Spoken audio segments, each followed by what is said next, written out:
نجم ہے اور ناؤ ہے عطرت رسول اللہ کی۔ الحمدللہ رب العالمین والصلاة والسلام علی سید الانبیاء والمرسلین، اما بعد فاعوذ باللہ من الشیطان الرجیم، بسم اللہ الرحمن الرحیم۔ الصلاة والسلام علیک یا رسول اللہ وعلی آلک واصحابک یا حبیب اللہ۔ الصلاة والسلام علیک یا نبی اللہ وعلی آلک واصحابک یا نور اللہ۔ مدنی چینل کے ناظرین، پروگرام ہے ہمارے صحابہ۔ اس پروگرام میں ہم آپ کو خوش آمدید کہتے ہیں۔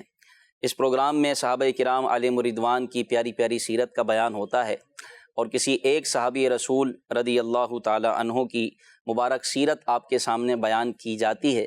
اس کے مختلف مدنی پھول، ان کی پیاری پیاری سیرت سے ہم اپنی زندگیوں کو سنوارنے کی کوشش کیا کرتے ہیں۔ آج بھی حسب معمول ایک بہت ہی پیارے صحابی رضی اللہ تعالی عنہ کی ایک پیاری پیاری سیرت کا بیان ہوگا، اور ان کی سیرت سے نکلنے والے مختلف مدنی پھولوں کا تبادلہ ہوگا۔ ہمارے ساتھ ہمارے مبلغین ہیں، ہمارے وقار مدنی بھائی بھی ہمارے ساتھ موجود ہیں۔ وقار بھائی کیسے ہیں آپ؟ خیریت سے ہیں؟ ماشاءاللہ۔ اور ایاز جامی بھائی ہمارے ساتھ سلسلے میں موجود ہیں۔ ایاز بھائی آپ کو خوش آمدید کہتے ہیں، آپ کیسے ہیں؟ خیریت سے ہیں؟ تو انشاءاللہ عز و جل ہمارے مبلغین صحابی رسول رضی اللہ تعالیٰ عنہ کی سیرت پر گفتگو کریں گے۔ وہ صحابی جو ایک مفتی کی حیثیت رکھنے والے تھے، یعنی فتویٰ دیا کرتے تھے، اور یہ وہ صحابی ہیں جن کی ہم سیرت بیان کریں گے کہ جو دورہ رسالت میں قرآن پاک کے حافظ تھے۔ جی ہاں، حافظ قرآن تھے، اور سب سے بڑھ کر تراویح کی نماز کے، تراویح کی جماعت کے سب سے پہلے امام۔ سبحان اللہ، نماز تراویح جب جماعت سے شروع کی گئی تو اس کے سب سے پہلے امام بننے کا شرف جن کو ملا، یہ وہ صحابی رسول رضی اللہ تعالی عنہ ہیں۔ میری مراد حضرت سیدنا ابی بن کعب رضی اللہ تعالی عنہ ہیں۔ آج ان کی سیرت پر ہم گفتگو کرنے کی کوشش کریں گے، اور ان کی پیاری پیاری سیرت سے حاصل ہونے والے مدنی پھولوں کو اپنے مدنی گلدستے میں، دل کے گلدستے میں سجانے کی کوشش کریں گے۔ اللہ پاک ان کا فیضان جاری و ساری فرمائے، اور ان کے فیضان سے ہم تمام کو مالا مال فرمائے۔ تو مدنی چینل کے ناظرین، اس سلسلے میں اول تاخیر شریک رہیں۔ آئیے درود پاک کی ایک فضیلت کو شامل کرتے ہیں۔ نبی پاک صلی اللہ تعالی علیہ وآلہ وسلم نے ارشاد فرمایا کہ قیامت کے دن اس کی دہشت اور حساب کتاب سے جلد نجات پانے والا وہ شخص ہوگا جس نے دنیا میں مجھ پر زیادہ درود پڑھے ہوں گے۔ صلو علی الحبیب صلی اللہ تعالی علی محمد صلی اللہ تعالی علیہ وآلہ وسلم۔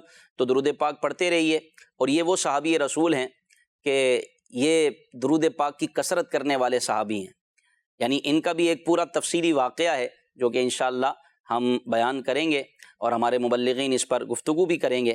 اللہ پاک ہمیں درود پاک پڑھتے رہنے کی توفیق عطا فرمائے کہ دنیا و آخرت کی ہر پریشانی کا حل، دنیا و آخرت کی ہر تنگی کا حل، اور دنیا و آخرت کی مصیبتوں کا حل درود پاک بھی ہے۔ اللہ ہمیں کثرت سے درود پاک پڑھنے والا بنائے۔ وقار بھائی آپ کی طرف بڑھوں گا۔ سب سے پہلے آپ حضرت سیدنا ابی بن کعب رضی اللہ تعالیٰ عنہ کا تعارف بیان فرمائیں، تاکہ ان کے بارے میں جو مفید معلومات ہے اور جو بنیادی معلومات ہے وہ ہمارے مدنی چینل کے ناظرین کو بھی پتہ چلے۔ الحمدللہ والصلاة والسلام علی رسول اللہ، اما بعد۔ صحابی رسول، کاتب وحی، حافظ قرآن، سید الانصار، سید القراء، ابو المنذر، حضرت سیدنا ابی بن کعب رضی اللہ عنہ کی جو شخصیت ہے یہ کسی تعارف کی محتاج تو نہیں ہے، لیکن ہم چونکہ ان کا ذکر خیر کرنے کے لیے بیٹھے ہیں تو ہماری شاید مغفرت کا وسیلہ ہو جائے، ہم ان کا ذکر خیر کریں گے، اور اللہ چاہے گا تو انشاءاللہ رحمت کی چھما چھم بارش بھی برسے گی۔ مشہور مقولہ ہے عند ذکر صالحین تتنزل الرحمہ، کہ صالحین کے ذکر کے وقت اللہ کی رحمت نازل ہوتی ہے، اور یہ تو پھر سید الصالحین ہیں، صالحین کے سردار ہیں۔ کیا بات ہے! یہ وہ صحابی رسول ہیں کہ جن کو نبی کریم صلی اللہ علیہ وسلم کی بارگاہ سے القابات عطا ہوئے، جن کو صحابہ کرام علیہم رضوان کی بارگاہ سے القابات عطا ہوئے۔ اگر ہم بات کریں ان کے نام کی تو نام ہے آپ کا ابی، آپ کے والد صاحب کا نام جو ہے وہ کعب تھا، آپ کی والدہ کا نام جو ہے سہیلہ، سواد کے ساتھ سہیلہ، اور صاحبزادے کا نام جو ہے آپ کے وہ طفیل تھا۔ سید القراء، یہ صحابہ کرام علیہم رضوان کی طرف سے آپ کو لقب دیا گیا تھا، سید القراء، قاریوں کے سردار، قاریوں کا سردار۔ اتنا بہترین قرآن پاک آپ پڑھا کرتے تھے کہ صحابہ کرام علیہم رضوان کے درمیان اب سید القرہ کے لقب سے جانے جاتے تھے۔ واہ واہ سبحان اللہ۔ اسی طرح فاروق اعظم رضی اللہ تعالیٰ نے جو آپ کو لقب عطا فرمایا، سید المسلمین کا لقب آپ کو عطا فرمایا، سید المسلمین، سید مسلمانوں کے سردار۔ جی، کیا مسلمانوں بات کے ہے، سردار۔ کیا بات ہے۔ اور خود نبی کریم صلی اللہ علیہ وسلم نے آپ کو جو لقب عطا فرمایا وہ سید الانصار کا لقب عطا فرمایا، اللہ اکبر، یعنی اللہ اکبر۔ انصار جو صحابہ کرام مدینے کے صحابہ، جی مدینے کے صحابہ، تو ان کے سردار، کیونکہ آپ کا جو تعلق ہے وہ انصاری قبیلے سے ہے اور خزرج جو قبیلہ تھا اس سے ہے، اور خزرج کے بھی جو اندر جو خاندان ہے بنو نجار، تو ان سے جو ہے وہ آپ کا تعلق تھا۔ بنو نجار یہ کون سا خاندان ہے، کون سا قبیلہ ہے کہ جن کی تعریف میں نبی کریم صلی اللہ علیہ وسلم نے یہ ارشاد فرمایا تھا کہ انصار کے قبیلوں میں سب سے بہترین جو قبیلہ ہے، جو سب سے بہترین خاندان ہے وہ بنو نجار کا خاندان ہے۔ اللہ اکبر، تو آپ اس قبیلے سے جو ہے وہ تعلق رکھتے ہیں۔ کیا بات ہے، کیا بات۔ حلیہ مبارکہ کی اگر آپ کی بات کریں تو امام ذہبی اور حافظ ابن کثیر نے آپ کا حلیہ مبارک یوں لکھا ہے کہ درمیانہ قد تھے آپ، درمیانہ قد تھے، سفید ریش، اور آپ کے سر کے بال بھی سفید تھے، صحیح، اور اس سفیدی کو آپ تبدیل نہیں کیا کرتے، یعنی آپ کسی خضاب کا یا مہندی کا اس طرح کا آپ استعمال نہیں کرتے تھے، صحیح، بلکہ جو ہے آپ نے اپنے بالوں کو سفید ہی رکھا ہوا تھا۔ اور اگر بات کریں کہ آپ کے جو ہے وہ تلامذہ کی، کیونکہ آپ کو ویسے فن قرات کے اندر آپ کو مہارت حاصل تھی، اس طرح فن تفسیر کے اندر آپ کو مہارت حاصل تھی، فقہاء کے اعتبار سے بھی آپ دیکھیں تو اپنے وقت کے آپ عظیم فقیہ تھے، ایسے فقیہ تھے کہ نبی کریم صلی اللہ علیہ وسلم کے زمانے کے اندر آپ جو ہے فتویٰ جاری فرمایا، فتویٰ دیا کرتے تھے، تو بڑے بڑے صحابہ جو ہے اجلہ صحابہ وہ آپ کی جو ہے وہ شرف تلمذ ان سے جو ہے وہ حاصل کیا۔ سبحان اللہ۔ یعنی آپ سے اگر پوچھا کرتے تھے مسائل، جی آپ سے آ کے مسئلہ، حضرت ابی بن کعب رضی اللہ تعالیٰ عنہ کا مختصر اور ابتدائی تعارف تھا، جن کے تعارف میں ہمیں یہ بات پتہ چلی کہ آپ رضی اللہ تعالیٰ عنہ کو القابات کیسے کیسے ملے۔ جامی بھائی، ایاز بھائی، کسی کے القابات کا زیادہ ہونا یہ بھی اس کی عظمت کی ایک دلیل ہوا کرتا ہے، اور یہ القابات دینے والی عوام نہیں ہے، خود صحابہ کرام علیہم رضوان کی طرف سے القابات ملے، سید القراء، قاریوں کے سردار، اور یہ بھی اس دور میں کہ تمام صحابہ عادل، تمام صحابہ عالم، اور اکثر صحابہ کرام علیہم رضوان خود قاری قرآن، یعنی صحابہ کرام علیہم رضوان کی تو شان تو بڑی بلند ہے نا، کہ جنہوں نے براہ راست نبی پاک صلی اللہ علیہ وسلم سے قرات کی تعلیم حاصل کی، تو علم حاصل کیا، ان کی شان کتنی بلند ہے۔ ان تمام شان والوں میں اتنی بڑی شان حضرت ابی بن کعب رضی اللہ تعالیٰ عنہ کی کہ سید القراء آپ کا لقب، اچھا سید المسلمین آپ کا لقب، اللہ اکبر۔ آپ کیا فرماتے ہیں؟ بہت زبردست آپ نے مطلب ہمارے وقار بھائی نے ماشاءاللہ تعارف بیان کیا، تو سیرت کے یعنی کہ اہم گوشوں کو جو ہے وہ تعارف میں انہوں نے لیا ہے ماشاءاللہ، بنیادی باتوں کو بیان کیا ہے الحمدللہ، اور واقعی نو ڈاؤٹ ابی بن کعب رضی اللہ تعالیٰ کا یہ وصف جو ہے وہ، اس کا اندازہ غلام محی الدین بھائی ذرا اس بات سے لگائیں کہ ابی بن کعب رضی اللہ عنہ وہ ہستی ہیں کہ میرے مصطفیٰ کریم علیہ السلام ان سے قرآن کا دور فرمایا کرتے۔ اللہ اکبر، یعنی ان کو قرآن پاک سنایا کرتے تھے۔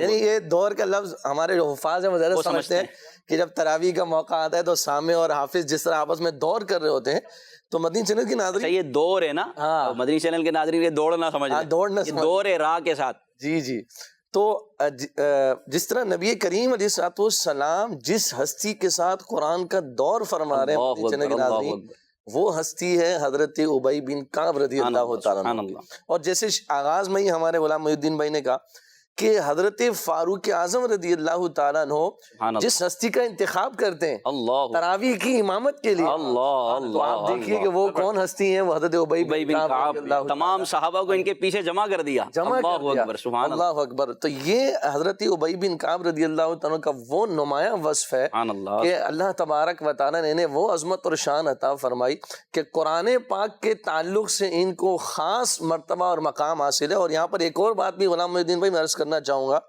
کہ ابھی حال ہی میں حضرت عثمان غنی ذو النورین رضی اللہ تعالیٰ عنہ کا مبارک عرس بھی گزرا ہے۔ حضرت عثمان غنی رضی اللہ تعالیٰ عنہ نے جمع قرآن فرمایا ہے، جامع القرآن آپ کا، جی آپ کا جامع القرآن آپ کا لقب ہے اور بڑا مشہور لقب ہے۔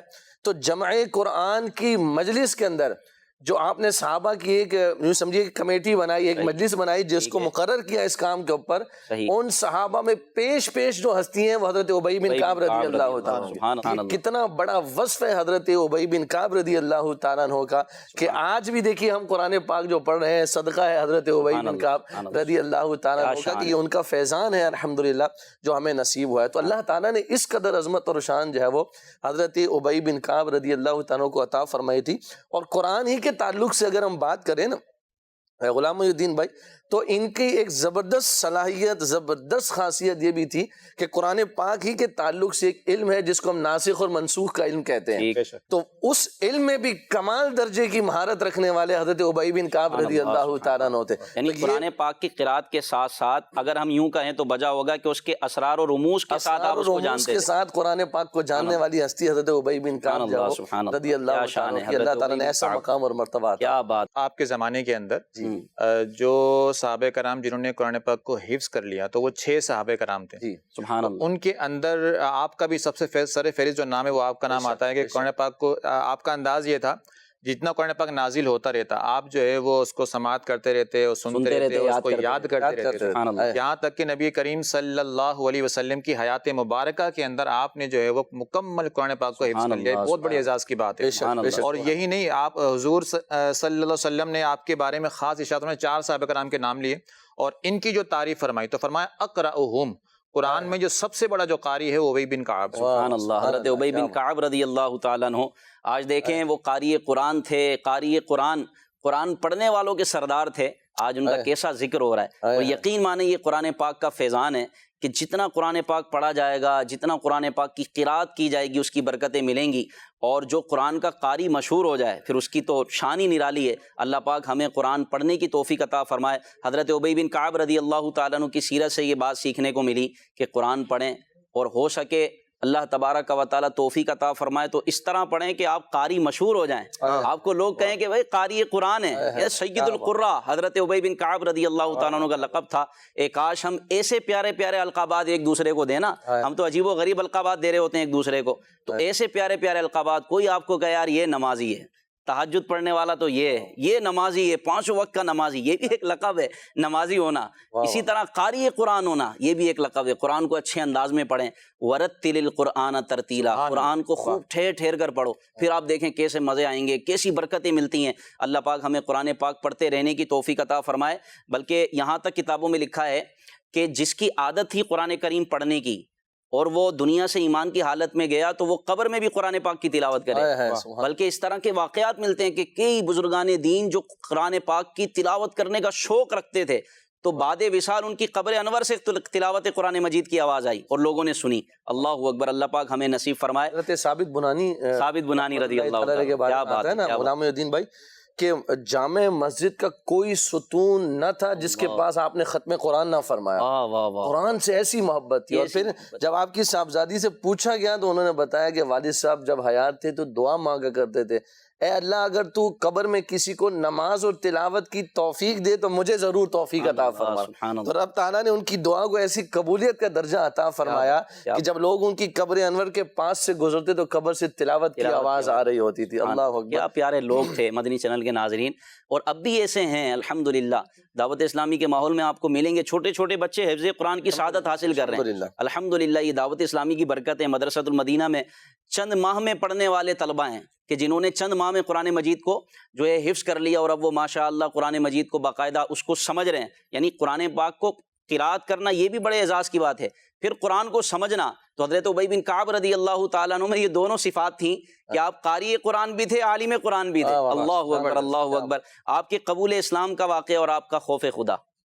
جی, قبول اسلام کے تعلق سے حضرت ابی بن کعب رضی اللہ تعالیٰ عنہ کے بارے میں جو آپ کی سیرت میں ملتا ہے کہ بیعت عقبہ ثانیہ کے موقع پر سبحان اللہ, کہ جب مدینے سے جو ہے وہ اصحاب رسول نبی کریم علیہ السلام کی بارگاہ میں دوسری جماعت جب جو ہے وہ تشریف لائی تھی تو ان لوگوں میں جو اسلام قبول کرنے والی ہستیاں تھیں ان میں حضرت ابی بن کعب رضی اللہ تعالیٰ عنہ بھی تھے کہ جو ہے وہ دامن اسلام سے وابستہ ہوئے اور نبی کریم علیہ السلام کی رسالت کی تصدیق کی. اور ایک جگہ پر میں نے غلام محی الدین بھائی ان کے بارے میں بھی پڑھا کہ نبی کریم علیہ السلام کی سابقہ کتب کے اندر صحیح جو اوصاف اور شانیں بیان کی گئی تھی نا، ان سے حضرت ابی بن کعب رضی اللہ تعالیٰ عنہ واقف تھے. تو نبی کریم علیہ الصلوۃ والسلام کو ان سے ایک خصوصی لگاؤ اس اعتبار سے بھی تھا کہ یہ شان رسالت کو جو سابقہ کتابوں میں ذکر کی گئی تھی ان سے بخوبی واقف تھے. تو یوں نبی کریم علیہ الصلوۃ والسلام پر جو ہے وہ ایمان لانے میں اتنا توقف نہیں ہوا، اور حضور علیہ الصلوۃ والسلام پر جو ہے وہ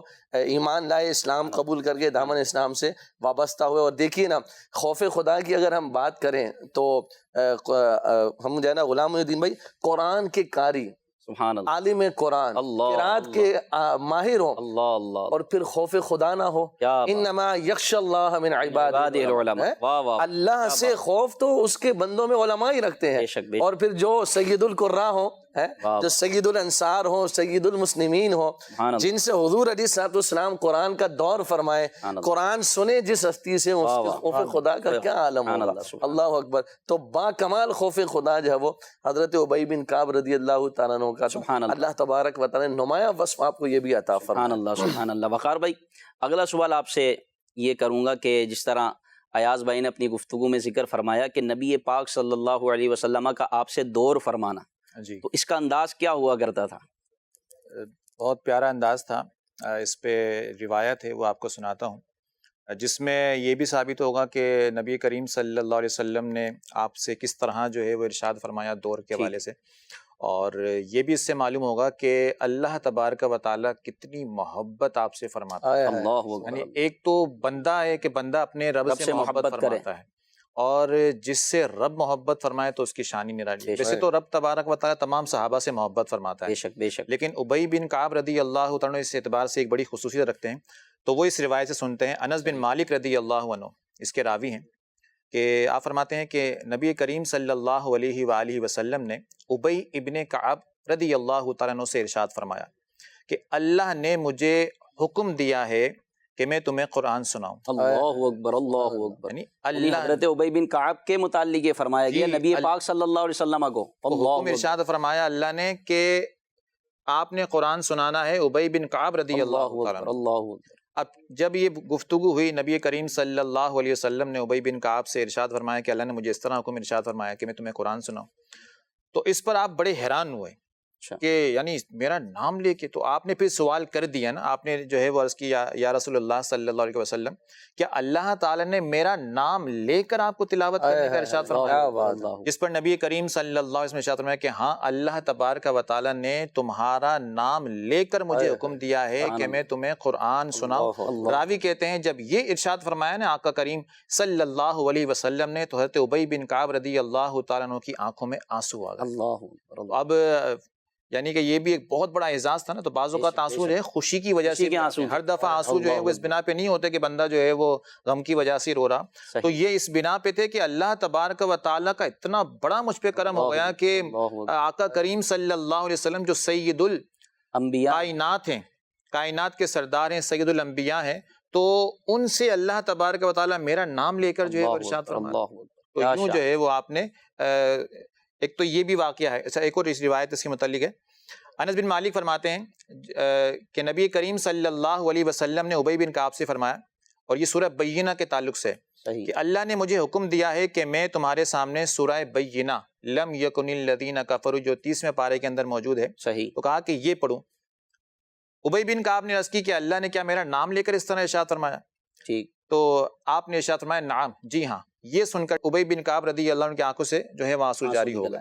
تو پہلی جو روایت پیش کی تھی وہ صحیح مسلم کے اندر موجود ہے، یہ دوسری روایت پیش کی بخاری کے اندر موجود ہے. سبحان اللہ، سبحان اللہ. مدنی چینل کے ناظرین، اس سے یہ پتہ چلا کہ اللہ پاک حضرت ابی بن کعب رضی اللہ تعالیٰ عنہ کے تعلق سے نبی پاک صلی اللہ علیہ وسلم کو ارشاد فرما رہا ہے کہ ابی کو قرآن پاک سناؤ.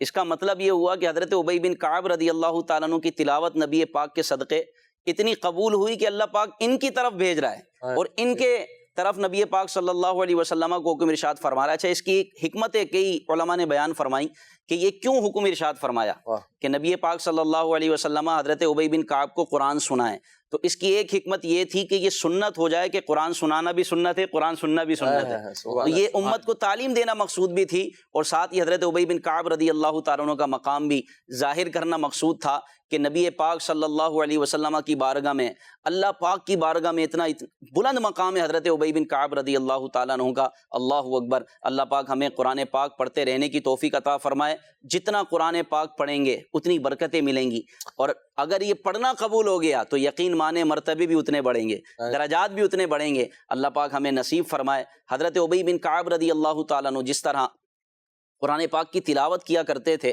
قرآن پاک کی تلاوت کے شوقین تھے، اسی طرح درود پاک کی کثرت کرنے والے بھی تھے۔ اس حوالے سے ایاز بھائی، درود پاک کی کثرت اور حضرت ابی بن کعب رضی اللہ تعالیٰ عنہ کا انداز۔ سبحان اللہ، کیا پیاری بات ہے۔ حضرت ابی بن کعب رضی اللہ تعالیٰ کی سیرت کا یہ بھی کوئی ایک نمایاں وصف ہے، اور درود پاک یعنی انہوں نے تو بالکل واضح کر دیا نا کہ درود پاک کتنا پڑھیں، یعنی کہ ہماری امت کے لیے وہ آسانی کر دی کہ کس طرح حضور علیہ الصلوۃ والسلام اور پیارے آقا علیہ الصلوۃ والسلام کا بھی دریائے کرم جوش پر رہا۔ حضور نے پھر کیا ارشاد فرمایا، اللہ اکبر، سنیں گے تو پھر انشاءاللہ ایمان تازہ ہوگا۔ ابی بن کعب رضی اللہ تعالیٰ عنہ جب وہ نبی کریم علیہ الصلوۃ والسلام کی بارگاہ میں عرض کرتے ہیں، رسول اللہ میں آپ پر بہت زیادہ درود پاک پڑھتا ہوں، کثرت سے درود پاک پڑھتا ہوں، پر آپ صلی اللہ علیہ وسلم بتا دیجئے کہ میں دن کا کتنا حصہ درود پاک پڑھا کروں۔ سبحان اللہ، سبحان اللہ۔ تو نبی کریم صلی اللہ تعالی علیہ وآلہ وسلم نے ارشاد فرمایا، ما شئت، جس قدر چاہو پڑھا کرو۔ سبحان اللہ۔ اب جو ہے وہ حضرت ابی بن کعب رضی اللہ عنہ عرض کرتے ہیں کہ یا رسول اللہ صلی اللہ علیہ وسلم، میں دن رات کا چوتھائی 1/4 جو ہے وہ میں آپ پر درود پاک کے لیے وقف کرتا ہوں۔ صحیح۔ نبی کریم علیہ الصلوۃ والسلام کی بارگاہ میں عرض کی، یا رسول اللہ اتنا حصہ مقرر کر لوں درود پاک کے لیے، دن رات کا چوتھائی حصہ۔ نبی کریم علیہ الصلوۃ والسلام نے ارشاد فرمایا، ما شئت، جس قدر چاہو، لیکن فَإِن زِدْتَ فَهُوَ خَيْرٌ لَكَ، اللہ اکبر، لیکن اگر بڑھا دو تو یہ بہتر ہے تمہارے لیے۔ سبحان اللہ، سبحان اللہ اکبر۔ اب دیکھیے حضرت ابی بن کعب رضی اللہ تعالیٰ عنہ نبی کریم علیہ الصلوۃ والسلام کی بارگاہ میں عرض کرتے ہیں، یا رسول اللہ میں دن رات کا نصف حصہ درود خوانی کے لیے مقرر کر لوں۔ اللہ اکبر۔ نبی کریم علیہ الصلوۃ والسلام نے ارشاد فرمایا، ما شئت، جس قدر چاہو، اللہ اکبر، اللہ، لیکن اگر اس سے بھی بڑھا دو تو یہ تمہارے لیے بہتر ہے۔ آدھا دن درود پاک پڑھنے میں گزار دوں۔ تو نبی کریم علیہ الصلوۃ والسلام نے ارشاد فرمایا، ٹھیک ہے جس قدر چاہو تم، کیا بات، لیکن اگر بڑھا دو تو یہ تمہارے لیے زیادہ بہتر ہے۔ اللہ اکبر۔ اب جو ہے وہ حضرت ابی بن کعب رضی اللہ تعالیٰ عنہ نے عرض کی، یا رسول اللہ صلی اللہ علیہ وسلم میں 2/3 حصہ اللہ مقرر کر لوں، کیا بات ہے، کہ میں آپ پر درود پاک پڑھوں۔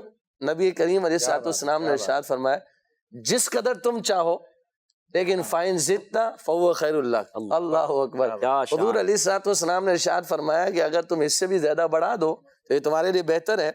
تو اب حضرت ابی بن کعب رضی اللہ تعالیٰ نے عرض کی، یا رسول اللہ صلی اللہ علیہ وسلم میں دن رات کا سارا حصہ آپ پر درود پاک پڑھنے میں گزار دوں۔ اللہ اکبر، اللہ اکبر، اللہ اکبر۔ جب نبی کریم علیہ الصلوۃ والسلام کی بارگاہ میں عرض کی، یا رسول اللہ کہ اب میں سارا حصہ آپ پر درود خوانی میں گزار دوں گا، تو نبی کریم علیہ الصلوۃ والسلام نے ارشاد فرمایا، ابی اگر تم ایسا کرو گے تو کیا ہوگا؟ فرمایا کہ درود پاک تمہاری فکروں اور غموں کو دور کرنے کے لیے کافی ہو جائے گا، اور کیا ہوگا؟ فرمایا یہ تمہارے گناہوں کی مغفرت کا ذریعہ بن جائے گا۔ اللہ اکبر۔ غموں کو بھی لے جائے گا، اللہ اکبر، پریشانیوں کو بھی دور کر دے گا، اور فرمایا ساتھ ہی ساتھ کفارہ ہو جائے گا تمہارے گناہوں کے لیے۔ دکھوں نے تم کو جو گھیرا ہے تو درود پڑھو، جو حاضری کی تمنا ہے تو درود پڑھو۔ سبحان اللہ، سبحان اللہ، کیا بات ہے۔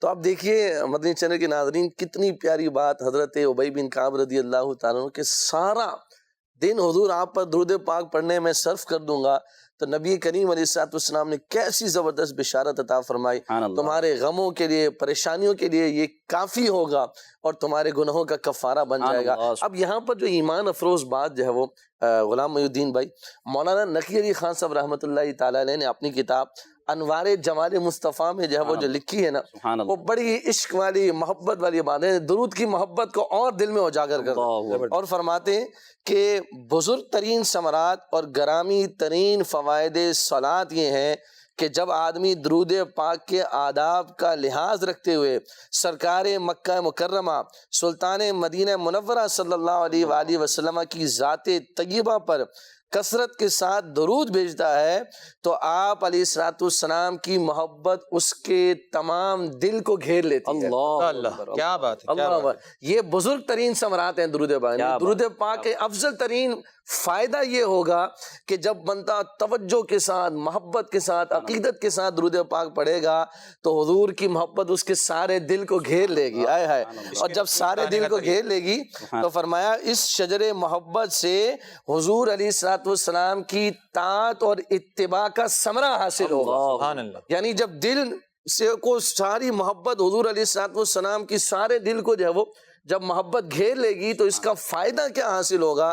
نبی کریم علیہ الصلوۃ والسلام کی اطاعت اور محبت کا جذبہ دل میں پیدا ہوگا۔ اللہ اکبر، درود پاک کیسا عمل ہے غلام محی الدین بھائی کہ جب بندہ اس کو اختیار کرتا ہے تو حضور علیہ الصلوۃ والسلام کی محبت بھی دل میں آتی ہے، اطاعت اور اتباع کا جذبہ بھی جو ہے وہ یہ دل میں پیدا ہوتا ہے۔ تو کوئی چاہے کہ حضور علیہ الصلوۃ والسلام کی اتباع بھی نصیب ہو، اطاعت بھی نصیب ہو، محبت بھی نصیب ہو، اور دل میں حضور کی محبت جلوہ گر رہے، درود پاک کو اپنا معمول بنا لے، انشاءاللہ عز و جل اللہ نے چاہا تو یہ برکتیں اور یہ ثمرات اسے بھی حاصل تمام غموں کے لیے کافی ہوگا۔ اور یقین مانے ایسی ہے، بالکل یہی بات ہے کہ جو درود پاک کی کثرت کرتا ہے، درود پاک کو بہت زیادہ پڑھتا ہے، اس کا نماز پڑھنے کا دل چاہے گا، عبادت کرنے کا دل چاہے گا، اس کا نیکیوں میں دل لگے گا۔ اور یہ آپ کر کے دیکھیں۔ اور حضرت ابی بن کعب رضی اللہ تعالیٰ عنہ نے تو ہمارے لیے سوالات کر کے اور آسانی کر دی کہ جتنا چاہے پڑھو، کہ یہ تمام غموں کے لیے کافی ہے۔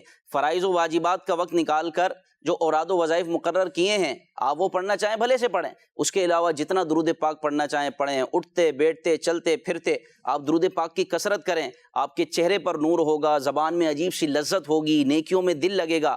ہمارے یہاں بعض اوقات یہ کہا جاتا ہے عبادت میں دل نہیں لگتا، بڑی کوشش کرتا ہوں کہ میں مسجد کی طرف جاؤں، نمازیں پڑھوں، عبادت کروں، لیکن دل ہی نہیں لگتا، دل ہی نہیں چاہتا، بوجھ پڑ جاتا ہے، بھاری ہو جاتا ہے اور پاؤں نہیں اٹھ پاتے۔ تو یہ فارمولہ ہے کہ آپ درود پاک کی کثرت کریں کہ کتنی پیاری بات والد اعلیٰ حضرت مولانا نقی علی خان رحمۃ اللہ تعالیٰ علیہ نے ذکر فرمائی کہ درود پاک کی کثرت سے یہ سینہ مدینہ بنے گا، یعنی نبی پاک صلی اللہ علیہ وسلم کی محبت پیدا ہوگی، اور جب محبت پیدا ہو گئی، حقیقی محبت جس کو کہتے ہیں، تو پھر اتباع اور اطاعت کا جذبہ ملے گا۔ اور عشق رسول بڑھانے کے طریقوں میں سے ایک طریقہ یہ بھی علماء نے بیان فرمایا کہ کثرت سے درود پاک پڑھیں۔ وَمِنْ عَلَامَاتِ أَهْلِ السُنَّةِ، اور اہل سنت کی علامت میں سے یہ ہے کہ وہ اپنے نبی پر کثرت سے درود پاک پڑھتے ہیں۔ اللہ پاک ہمیں نصیب فرمائے کہ ہم کثرت سے درود پاک پڑھیں اور نبی پاک صلی اللہ تعالیٰ علیہ وسلم کی توجہ حاصل کریں۔ جی ہاں، درود پاک پڑھنے سے نبی پاک صلی اللہ علیہ وسلم کی توجہ ملتی ہے، وہ نظر ملتی ہے کہ مدینہ مدینہ، کیونکہ یہ روایتوں میں موجود ہے کہ حضور علیہ الصلوۃ والسلام نے ارشاد فرمایا کہ اہل محبت کا درود میں خود سنتا ہوں۔ سبحان اللہ، اہل محبت کا درود میں خود سنتا ہوں۔ نبی پاک صلی اللہ علیہ وسلم کی قبر انور پر ایک فرشتہ حاضر ہے جس کی یہ ڈیوٹی ہے کہ وہ درود پاک پڑھنے والے کا نام، اس کے والد کا نام بارگاہ رسالت میں پیش کرتا ہے کہ یا رسول اللہ فلاں بن فلاں نے آپ پر درود پاک پڑھا ہے۔ تو یقیناً جو درود پاک پڑھتا ہے اس کے دل میں محبت رسول، محبت الہی جاں گزی ہوتی ہے، اور جب یہ دل محبت کا گنجینہ بن جاتا ہے، محبت اس میں آ جاتی ہے، تو پھر اطاعت کا جذبہ ملتا ہے، اتباع کا جذبہ ملتا ہے، بندے پر عبادت کرنا آسان ہو جاتی ہے۔ تو علماء فرماتے ہیں کہ اگر ہم سارا دن درود پاک نہیں پڑھ سکتے، حالانکہ درود پاک ہم پڑھ سکتے ہیں، سب سے چھوٹا درود پاک ہے صلی اللہ علی محمد، اس کو کتنی دیر لگی؟ اور اس کی فضیلت میں آتا ہے جو یہ درود پاک پڑھتا ہے رحمت کے 70 دروازے اس کے منہ پر کھول دیے جاتے ہیں۔ اس کو کتنی دیر لگی؟ اچھا ہم بائک چلا رہے ہوتے ہیں بعض اوقات، تو بائک ہم ہاتھ اور پاؤں ہمارے بزی ہوتے ہیں نا، ہماری زبان تو بزی نہیں ہوتی، ہماری زبان فارغ ہوتی ہے۔ آپ جناب گاڑی چلاتے وقت صلی اللہ علی محمد، صلی اللہ علی محمد، ہم کہیں بیٹھے ہوئے کسی کا انتظار کر رہے ہیں، ہمارے ہاتھ میں تسبیح نہیں ہوتی، موبائل نکل آتا ہے۔ تو اس کا فارمولہ ایک بڑا اچھا ذکر فرمایا، بیان کیا کہ آپ اپنے پاس تسبیح رکھیں، آپ تسبیح رکھیں یا کاؤنٹر رکھیں، جب تسبیح آپ کے پاس ہوگی نا تو پھر موبائل کی جگہ یہ تسبیح ہاتھ میں آئے گی۔ آپ تسبیح رکھیں، آپ تسبیح پڑھنا شروع کر دیں، درود پاک کی تسبیح پڑھیں۔ اسی طرح آپ اپنے جہاں آفس میں کام کرتے ہیں وہاں بھی ایک تسبیح رکھیں، لوگ اپنی دوائیاں بھی تو رکھتے ہیں نا، جو دوائیاں زندگی کا حصہ بن گئی. ایاز بھائی، وقار بھائی، جن کو اب دوائیاں کھانی ہیں تو لوگ اتنی احتیاط کرتے ہیں، ایک پیکٹ وہ اپنے ساتھ رکھتے ہیں، ایک پیکٹ اپنے آفس میں رکھتے ہیں، اور بعض اوقات ایک پیکٹ وہ اپنی گاڑی میں رکھتے ہیں کہ بھائی اب دوائی کھانی ہے، اگر میں گھر میں بھول گیا کم از کم آفس میں پہنچ کے کھا تو لوں گا. تو اسی طرح آپ تسبیح اپنے ساتھ رکھیں. آپ جب ایک جیب میں رکھیں تسبیح کہ آپ کہیں کسی کا انتظار کر رہے ہیں، کہیں بیٹھے ہیں، آپ نے تسبیح نکالی، پڑھنا شروع کر دیا، یہ آسان ہو جائے گا. وگرنہ انسان بھول جاتا ہے اور موبائل ہاتھ میں آتا ہے اور ہم موبائل میں لگ جاتے ہیں، وہ گھنٹوں گھنٹوں موبائل میں گزار دیتے ہیں، لیکن ہمیں درود پاک پڑھنے کی توفیق نہیں ملتی. تو آپ یا تو ہاتھ میں کاؤنٹر رکھیں یا پھر تسبیح رکھیں. پھر آپ دیکھیں جب تسبیح ہوگی نا تو تسبیح کی بھی اپنی برکتیں ہوتی ہیں. تو آپ انشاءاللہ درود پاک پڑھنے میں کامیاب ہو جائیں گے. روزانہ جو کم از کم 313 مرتبہ درود پاک پڑھتا ہے، علماء فرماتے ہیں کہ وہ کثرت سے درود پاک پڑھنے والوں میں شمار کیا جاتا ہے. اللہ پاک ہمیں کثرت سے درود پاک پڑھنے کی توفیق عطا فرمائے. کتنی پیاری بشارت ہے، اور یہ حدیث پاک ہے کہ اگر تم نے ایسا کر لیا کہ تم سارا دن، حضرت ابی بن کعب رضی اللہ تعالیٰ عنہ کو فرمایا نبی پاک صلی اللہ علیہ وسلم نے کہ اگر تم سارا دن اتنی کثرت سے درود پاک پڑھنے میں کامیاب ہو گئے تو یہ تمہارے سارے غموں کے لیے کافی ہوگا. اللہ اکبر. اللہ پاک ہمیں نصیب فرمائے اور درود پاک پڑھتے رہنے کی توفیق عطا فرمائے. بڑی فضیلت ہیں درود پاک کی. لیکن اب ہم حضرت ابی بن کعب رضی اللہ تعالیٰ عنہ کی کرامت سنتے ہیں کہ آپ کی کوئی کرامت ہو، کوئی آپ نے دعا کی ہو، بارگاہ الہی میں وہ قبول ہو گئی ہو اور آپ کے حق میں وہ مستجاب ہوئی ہو. وقار بھائی، کوئی کرامت اگر اس طرح کی ہو تو آپ ذکر فرمائیں. بالکل اس طرح کی کرامت موجود ہے. نبی کریم صلی اللہ علیہ وآلہ وسلم نے ارشاد فرمایا کہ بخار کا جو مریض ہوتا ہے تو اللہ تبارک و تعالیٰ اس کو بہت زیادہ نیکیاں عطا فرماتا ہے. جب یہ فرمان مصطفیٰ صلی اللہ علیہ وسلم ابی بن کعب رضی اللہ عنہ نے سنا تو آپ نے اللہ کی بارگاہ میں اپنے ہاتھ دعا کے لیے اٹھا دی اور اللہ سے دعا کی، یا اللہ مجھے ایسا بخار عطا فرما کہ جو مجھے جہاد میں جانے سے نہ روکے اور بیت اللہ شریف کے سفر سے نہ روکے اور مسجد کی حاضری سے نہ روکے. یہ بخار کی دعا کر رہے ہیں اپنے لیے، اپنے لیے دعا کر رہے ہیں. اللہ اکبر، کیا تقویٰ ہے. ہم مرض مانگ رہے ہیں. اللہ اکبر. ہم تو کہتے ہیں یا اللہ پاک کبھی بخار نہ ہو، کبھی بیماری نہ آئے، ورنہ ہمارا جاب پہ جانا دشوار ہو جائے گا، نوکری پہ جانا دشوار ہو جائے گا. یہ کیسے ہوگا؟ لیکن یہ دعا کیا کر رہے ہیں آپ، یہ بھی دیکھیں. سبحان اللہ. یہ ہمیں سکھا رہے ہیں حضرت ابی بن کعب رضی اللہ تعالیٰ عنہ. اگر فضیلت مانگنی ہے اور اپنے لیے فائدہ بھی مانگنا ہے کہ وہ فضیلت بھی مل جائے اور کوئی نقصان بھی نہ ہو، وہ کیا دعا ہے حضرت؟ جی ہاں، تو آپ نے جو ہے یہ دعا کری کہ مجھے جو ہے بخار ملا. کیوں دعا کر رہے ہیں؟ کیونکہ آقا کریم صلی اللہ علیہ وسلم نے اس کی فضیلت ارشاد فرمائی. اللہ اکبر. جس کو بخار ہو جاتا ہے تو اللہ تعالیٰ اس کو بہت زیادہ نیکیاں عطا فرماتا ہے. تو وہ نیکیاں چاہیے تھی ان کو، وہ نیکیاں بھی چاہیے.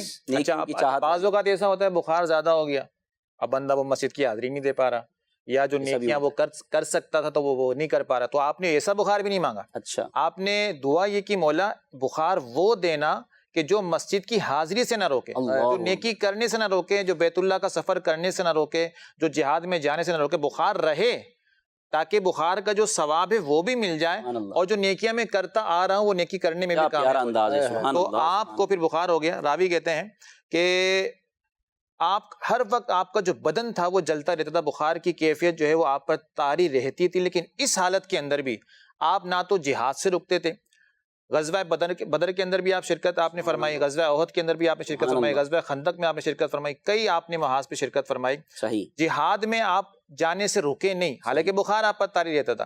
اسی طرح مسجد کی حاضری ہے، کبھی بھی آپ اس سے نہ روکیں. اور لوگ دیکھنے والوں کو لگتا ہے ایسے جوش و خروش کے ساتھ، یہ صرف بندہ بالکل فٹ ہوتا ہے نا، بندہ ایکٹیو ہوتا ہے، فٹ ہوتا ہے اور بندہ سارے کام کر رہا ہوتا ہے، محسوس ہی نہیں ہوتا کہ بندہ بیمار ہے. تو اس حالانکہ بخار میں مبتلا ہوتے تھے، بدن جلتا تھا، لیکن سارے کام اس انداز میں کیا کرتے تھے کہ لگتا نہیں تھا کہ آپ پر بخار طاری. ابی بن کعب رضی اللہ تعالیٰ عنہ کا یہ انداز تھا. دعا بھی کتنی پیاری مانگی ہے. وہ کہتے ہیں نا ہر کسی کو مانگنا بھی نہیں آتا، تو مانگنے والوں سے سیکھنا چاہیے کہ اللہ کی بارگاہ میں مانگنا کیسا ہے، اور ایسے مانگنا ہے کہ وہ فضیلت بھی ملے اور ہماری نیکیاں بھی نہ رکیں. اللہ پاک سب بیماروں کو شفا عطا فرمائے. ہم تو اتنے کمزور اور نازک ہیں مدنی چینل کے ناظرین، واقعی اگر تھوڑا سا سر میں درد ہو جاتا ہے تو ہماری عبادتیں چھوٹ جاتی ہیں. اگر روزانہ تلاوت قرآن مجید کرتے تو بعض اوقات وہ بھی چھوٹ جاتی ہے، تلاوت بھی چھوٹ جاتی ہے. تو اللہ تبارک و تعالیٰ سے عافیت طلب کرنی چاہیے کہ اللہ تبارک و تعالیٰ ہمیں نیکیوں والی زندگی عطا فرمائے. اس میں سب سے بڑی بات غلام محی الدین بھائی کہ چھوٹتی ہیں سب سے پہلے تو نا نیکیاں چھوٹتی ہیں. ایسے موقع پر نیکیاں سب سے پہلے چھوٹتی ہیں اور سارے کام ہو رہے ہیں. دنیاوی معاملات ہمارے چل رہے ہوتے ہیں، کام پر بھی جا رہے ہوتے ہیں، بخار میں بھی جا رہے ہوتے ہیں، پتہ ہے جانا ہے، نہیں جاؤں گا تو روزگار پیچھے گھر بار کا کیا ہوگا. تو سب کو گاڑی کو دھکا دے کے جا رہے ہوتے ہیں، سب کام کر رہے ہوتے ہیں.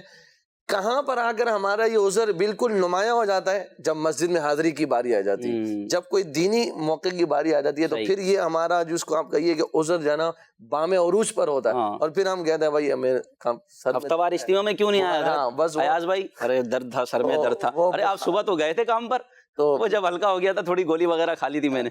تو یہ حقیقت ہے کہ اس طرح ہمیں غور کرنا چاہیے اپنے اوپر کہ دیکھیے بہت پیاری بات، صحابہ کے نیکیوں کی حرص کیسی تھی، اور جو ہے وہ کیا نام ہے اللہ تبارک و تعالیٰ کو راضی کرنے کے لیے سنا ایک عمل میں ثواب اتنا ہے، سبحان اللہ. پیسے زیادہ مل رہے ہو کہیں سے تو انسان بھاگا جاتا ہے، لیکن نیکیاں دیکھا گیا حضور نے فرمایا اس پہ اجر زیادہ ہے، تو فوراً اس کی اللہ کی بارگاہ میں دعا کی، اللہ اکبر کیسی نیکیوں کی محبت تھی، اللہ ان کا صدقہ ہمیں عطا فرمائے، نیکیوں سے محبت عطا فرمائے، اللہ ہمیں نیکیوں سے محبت عطا فرمائے اور نیک لوگوں کی صحبت بھی عطا فرمائے. بعض اوقات صحبت کا بھی اپنا اثر ہوتا ہے. بے شک ان کو تو صحبت پاک مصطفیٰ صلی اللہ علیہ وسلم حاصل تھی، تو نیک لوگوں کی صحبت بھی جو ہے نا انسان کو نیکی سے دور ہونے نہیں دیتی. وہ عبادت بھی رہے گی، جذبہ بھی رہے گا، تلاوت کا شوق بھی رہے گا، اور پھر نیکوں کی صحبت سے آپ کو اور بیماریوں کی فضیلت پتہ چلے گی، اور پھر آپ بیماری سے نفرت نہیں کریں گے. ہاں اس کے لیے دعا کرنا، یا اللہ مجھے صحت عطا فرما، بیماری سے نجات عطا فرما، کیونکہ عموماً انسان بیماری میں کمزور ہو جاتا ہے، لیکن اس وقت بھی ہر حال میں اللہ پاک کا شکر ادا کرنا چاہیے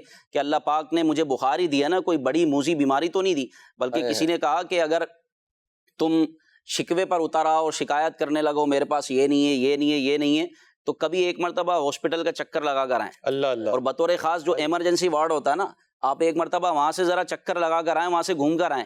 بھلے سے کسی مریض کے پاس نہ بیٹھیے گا، صرف ان کو دیکھ کر آ جائیں. آپ جب باہر آئیں گے نا تو آپ کی زبان پر ہوگا الحمدللہ، یا اللہ پاک تیرا شکر ہے، تو نے مجھے کتنوں سے اچھا بنایا ہے. کئی ایسے ہیں کہ جو کھا نہیں سکتے بیچارے، نلکیوں کے ذریعے، نالیوں کے ذریعے ان کو غذا دی جا رہی ہے. کوئی گردے فیل ہو چکے ہیں، اچھے مطلب کم عمر کے نوجوان ہیں، گردے فیل ہو چکے ہیں، اب کیا کر لیں گے؟ ایسے مریض آپ دیکھ سکیں گے ہاسپٹل میں اور ایمرجنسی وارڈ میں. یقین مانے آپ کی زبان پر اللہ پاک کا شکر ہوگا، یا اللہ پاک تیرا شکر ہے، تو نے مجھے تندرست کیا، تھوڑی بہت بیماری ہے وہ بھی چلی جائے گی. تو ہر ایک شخص اس معاملے میں جب اپنے نیچے والے کو دیکھے گا نا تو اللہ پاک کا شکر ادا کرے گا. تو اچھا، پھر بیماری کے اپنے فضائل ہیں، یعنی جو بندہ صبر کرے اور صبر کے ساتھ بیماری کے ایام کو گزارے، اللہ پاک کی بارگاہ میں شکوہ شکایت نہ کرے، تو اس کا تو اتنا بڑا اجر ہے کہ جب بندہ یہ مرے گا اور قیامت کے دن جب اللہ پاک کی بارگاہ میں حاضر ہوگا، دیکھا ہوگا اس کے حق میں پہاڑوں کے برابر نیکیاں ہیں. وہ عرض کرے گا مولا اتنی نیکیاں تو میں نے کی نہیں ہیں، یہ اتنی نیکیاں کہاں سے آ گئیں، وہ بھی میرے لیے، یہ پہاڑوں کے برابر نیکیاں ہیں. تو اللہ پاک ارشاد فرمائے گا، اس سے کہا جائے گا کہ یہ وہ نیکیاں ہیں جو دنیا میں تمہیں تکلیفیں پہنچی، مصیبتیں پہنچی، بیماریاں پہنچی، تم نے اس پر صبر کیا، اس کے بدلے یہ نیکیاں تمہیں عطا کی گئی ہیں. تو اس وقت وہ لوگ تمنا کریں گے کہ ہمارے جسموں کو کینچیوں سے دنیا میں کاٹا جاتا، ہمارے جسموں کو کاٹا جاتا، ہماری کھالوں کو جسموں سے اتار لیا جاتا، ہم صبر کرتے اور پھر یہاں نیکیوں کا اجر پاتے. صبر کرنا بڑا مشکل ہے. ہم جو بیمار ہوتا ہے اس کے اوپر کیا گزر رہی ہوتی ہے وہی جانتا ہے، وہ کہتے ہیں نا قبر کا حال مردہ ہی جانتا ہے، لیکن ہمیں صبر کرنے کا حکم ہے. وَبَشِّرِ الصَّابِرِينَ الَّذِينَ إِذَا أَصَابَتْهُمْ مُصِيبَةٌ قَالُوا إِنَّا لِلَّهِ وَإِنَّا إِلَيْهِ رَاجِعُونَ. اے محبوب ان صبر کرنے والوں کو خوشخبری دیجئے جن کو جب مصیبت پہنچتی ہے تو وہ کہتے ہیں ہم اللہ کے لیے تھے، اللہ ہی کی طرف ہمیں پلٹنا ہے.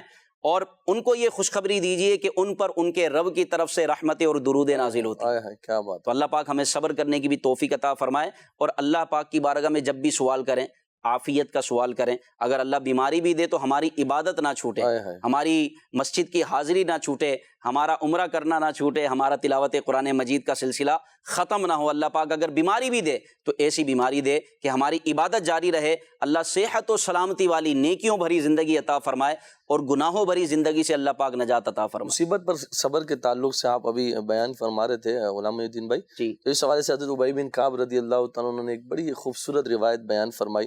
آپ نے فرمایا ایک شخص آپ کے پاس جب حاضر ہوئے انہوں نے ذکر کیا کہ جو مجھے قرآن پاک کی ایک آیت نے غمگین کر دیا، غمزدہ کر دیا. اور پھر وہ آیت کریمہ حضرت ابی بن کعب رضی اللہ تعالیٰ کے سامنے جب پڑھی تو اس کے جواب میں حضرت ابی بن کعب رضی اللہ تعالیٰ نے ان سے ارشاد فرمایا کہ بندہ مومن کو جب کوئی مصیبت پہنچتی ہے اور وہ اس پر صبر کرتا ہے تو فرمایا اللہ پاک سے وہ اس حال میں ملے گا کہ اس پر کوئی گناہ نہ ہو. سبحان اللہ سبحان اللہ. آپ دیکھیں نا کہ کتنی پیاری بات ارشاد فرمایا. وہی جیسے اب آپ بیان فرما رہے تھے کہ کل قیامت میں جب بندہ اس کا اجر و ثواب دیکھے گا تو پھر تمنا کرے گا کہ اسے دنیا میں اس کے جسموں کو کینچیوں سے کاٹا جاتا ہے. اور یہاں پر دیکھیے کہ جب کوئی مصیبت آتی ہے اور بندہ اس پر صبر کر لیتا ہے تو اللہ تبارک و تعالیٰ اسے کیسا اجر عطا فرماتا ہے کہ پھر وہ اللہ سے اس حال میں ملے گا کہ اس پر کوئی گناہ جو ہے وہ نہ ہوگا. تو اللہ تعالیٰ واقعی مشکل ہے لیکن فضائل پر نظر ہوگی انشاءاللہ عز و جل تو اللہ نے چاہا تو شکایت کرنے سے مشکل ختم تھوڑی ہو جائے گی, ختم نہیں ہوگی, یعنی بلکہ صبر کے ثواب سے محروم ہو, یعنی صبر کر کے جو اجر و ثواب ہمیں ملنا تھا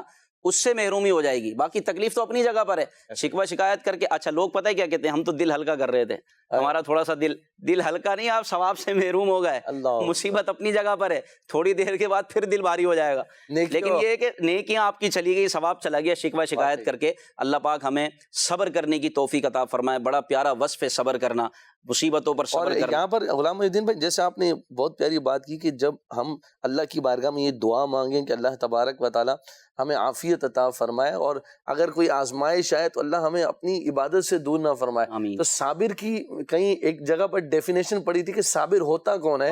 صابر کے بارے میں فرمایا کہ صابر وہ شخص ہے, ایک تعریف اس کی یہ بھی کی گئی ہے کہ جس کے معمولات عبادت میں فرق نہ آئے. اللہ اکبر اللہ اکبر. جس کے معمولات عبادت میں فرق نہ آئے فرمایا وہ صابر ہے. تو یہ ابی بن کعب رضی اللہ تعالیٰ عنہ اس کی یوں سمجھیے جاگتی تصویر ہے اس کی کہ بخار ہمہ وقت جو ہے وہ کرنا. اچھا یہ حضرت ابی بن کعب رضی اللہ عنہ, ہمارے کئی اسلاف جو ہے وہ اس طرح کے گزرے کہ وہ بخار میں رہتے. امام اہل سنت رضی اللہ عنہ کے بارے میں کہ آپ بھی جب بخار میں, لیکن کمال ہے جو ایک جماعت جو ہے وہ چھوٹی ہو لے اور کس طریقے سے دین متین کی خدمت کی.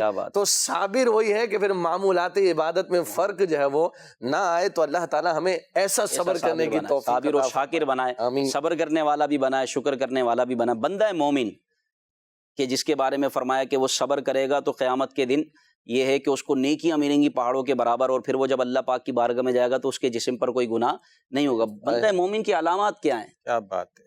بندہ مومن کی جو علامات ہیں مدنی چینل کے ناظرین آپ سارے اس کو سنیں بھی اور اس کو ذہن نشین بھی کر لیں, اور یہ نیت کر لیں کہ جو ابی بن کعب رضی اللہ تعالیٰ عنہ نے جو علامات بیان کری ہیں ایک بندہ مومن کی علامات کو, تو اس علامات کو ہم نے اگر نہیں ہے تو اپنے اندر اس کو لانا ہے.